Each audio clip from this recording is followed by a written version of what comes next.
اللہ الرحمن الرحیم۔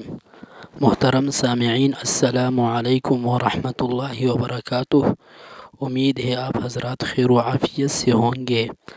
آج کسی نے سوال کیا تھا کہ گردن کے نیچے سے کمر اور گھٹنوں میں تکلیف ہے، بہت علاج کرایا مگر افاقہ نہیں ہوا، برائے کرم کوئی قرآنی صورت یا دعا بتا دے۔ تو اس کے بارے میں ہم آپ حضرات کو وظیفہ بتائیں گے۔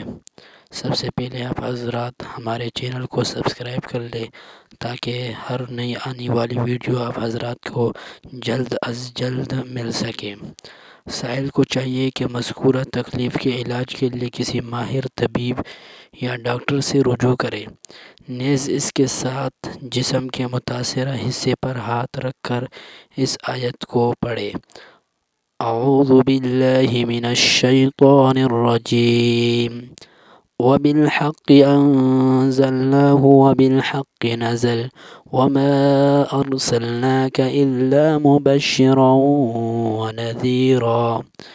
اس کو 3 مرتبہ دم کر دے، انشاءاللہ تعالی صحت یابی ہوگی۔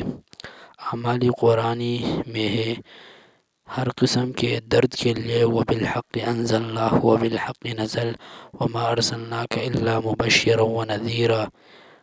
خاصیت یہ ہے کہ ہر مرض اور ہر درد کے واسطے مقام مرض پر ہاتھ رکھ کر ان آیتوں کو پڑھ کر 3 مرتبہ دم کر دے، انشاءاللہ تعالی بہت جلد صحت ہوگی۔